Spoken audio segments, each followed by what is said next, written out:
Okay, let's begin. We'll be looking at how to write essays. और essays का एक particular structure होता है, तो हम पहले स्ट्रक्चर को देखते हैं, उसके बाद बाकी की डिटेल्स देखेंगे। किसी भी चीज़ को लिखते हैं तो उसका कोई फॉर्मेट होता है। हम बचपन से स्कूल में भी देखते आए हैं कि लेटर राइटिंग हो गई, चाहे वो इनफॉर्मल हो चाहे फॉर्मल हो, एक बेसिक फॉर्मेट होता है कि आपको उस तरीके से लिखना है, स्टेप बाय स्टेप जाना है। और उसमें कुछ जो बेसिक डिटेल्स होती हैं, मतलब उसमें गैप फिल करना होता है। उस एक ढांचा हमें दे दिया होता है, उसके अंदर हमें कुछ भरना होता है, और वो भरना होता है वो आपके सब्जेक्ट और टॉपिक के हिसाब से चलता है। तो देखो, ऐसे कैसे लिखते हैं। ये जो स्क्रीन पे आ रहा है ये क्या है, स्ट्रक्चर है। देखो, पहले हम ये समझते हैं कि कोई भी एक टॉपिक होता है। सपोज कोई भी हमने एक टॉपिक लिया, ठीक है, उसको हम क्या करते हैं, अगर ऐसे में कन्वर्ट करना है तो हम क्या करेंगे, उसका एक इंट्रोडक्शन होता है, फिर एक मेन बॉडी होती है, और तीसरी चीज़ लास्ट में कंक्लूजन होता है।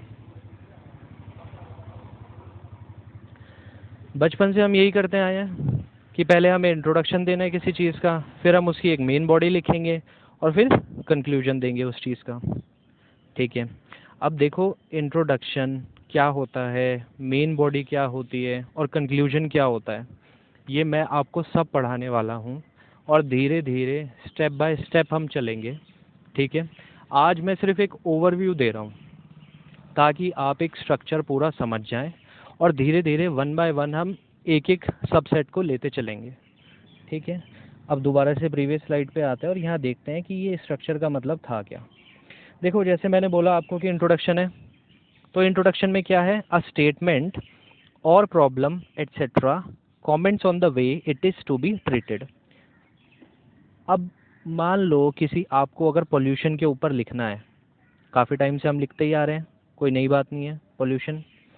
तो पोल्यूशन का इंट्रोडक्शन कैसे दोगे आप, क्या लिखोगे उसमें। आप या तो पोल्यूशन को डिफाइन करोगे, पहले पहले इंट्रोड्यूस करना होता है ना। इंट्रोडक्शन का मतलब होता है किसी टॉपिक को इंट्रोड्यूस करना। जैसे हम बोलते हैं इंट्रोड्यूस योर सेल्फ, तो उसमें भी हम क्या बताते हैं अपने बारे में, बट डिटेल में नहीं जाते, एक ओवरव्यू बता देते हैं कि अच्छा ये सारी चीज़ें मेरे बारे में हैं। तो ऐसे ही अगर पोल्यूशन मेरा टॉपिक है, मुझे उसके ऊपर ऐसे लिखना है, तो उसमें मैं पहले या तो डिफाइन कर सकता हूँ। ठीक है, जनरली यही रहता है स्टेप कि हम पहले इस चीज़ को डिफाइन करेंगे, उसके बाद आप क्या बताते हैं, कोई या तो रीसेंट इंसिडेंट से आप बता सकते हैं कि कुछ हुआ हो, ताकि आप ऑडियंस को या अपने रीडर्स को इंट्रोड्यूस करा रहे हैं या उन्हें फेमिलियर करा रहे हैं, बता रहे हैं कि ये चीज़ें हुई हैं। ठीक है, या तो आप वैसे फैक्ट से भी स्टार्ट कर सकते हैं।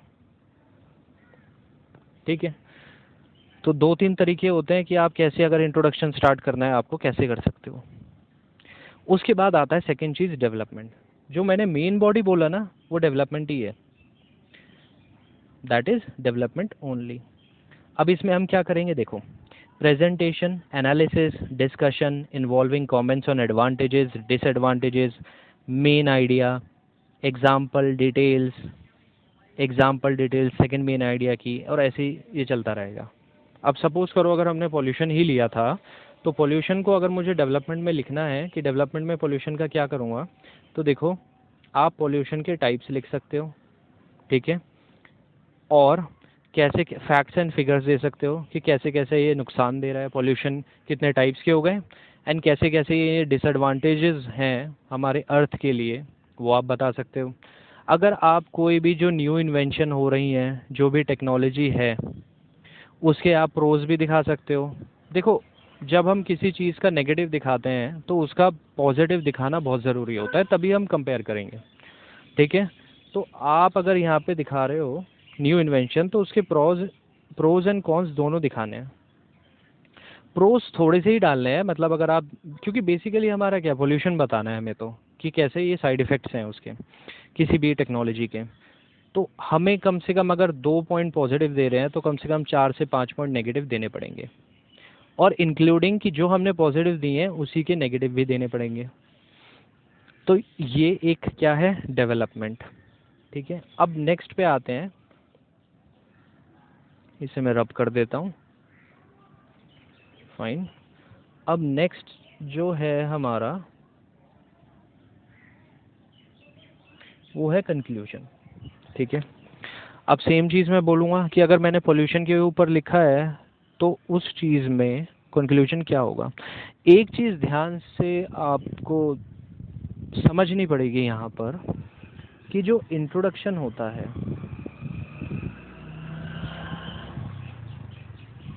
वो कंक्लूजन जो भी आप बना रहे हो इसके हार्मनी में होना चाहिए। ठीक है, वो इसकी हार्मनी में होना चाहिए।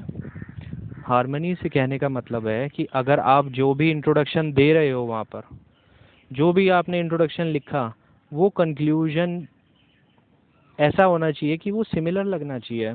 सिंपल शब्दों में कहूँ तो ऐसा ना लगे रीडर को कि इंट्रोडक्शन तो आपने किसी और चीज़ का दिया था और कंक्लूजन पे आते आते आप कहीं और पहुँच गए। तो जो भी आप इंट्रोडक्शन दोगे उसी को हमें मद्देनज़र रखते हुए अपने ऐसे को आगे बढ़ाना है।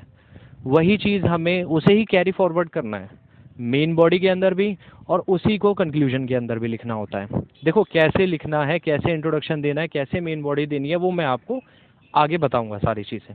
बट फिलहाल ये समझो कि इंट्रोडक्शन, मेन बॉडी और कंक्लूजन ऐसा लगना चाहिए कि एक ही फैशन में लिखे गए हैं। एक ही फैशन का मतलब जो एक कॉन्टेक्स्ट है, जो एक मेन थीम है, थीम शुड बी वन।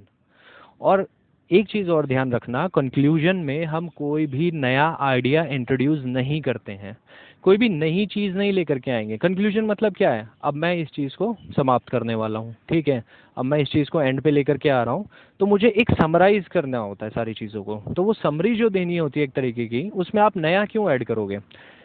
कुछ लाइन एक ओवरऑल दे सकते हैं, ठीक है, वो जो समराइज़ कर रही हो पूरे ऐसे को। ठीक है, तो आज हम फिलहाल इतनी ही बात करेंगे ऐसे पे। नेक्स्ट सेशन में मैं लेकर के आऊँगा कि इंट्रोडक्शन प्रॉपर कैसे लिखना है, मेन बॉडी भी, और फिर कंक्लूजन पे भी बात करेंगे। एंड हम कैसे दो टॉपिक्स को जोड़ते हैं, जैसे मान लो मुझे कंक्लूजन और मेन बॉडी को जोड़ना है तो कैसे हम उसे जोड़ेंगे, मेन बॉडी को कंक्लूजन से जोड़ना है तो वो कैसे जोड़ेंगे। एंड एक जो थीम है वो दिखनी चाहिए पढ़ते समय, एक थीम हमें एनालाइज करना है तो वो दिखनी चाहिए पढ़ते समय, तो वो कैसे लिखते हैं वो भी हम देखेंगे।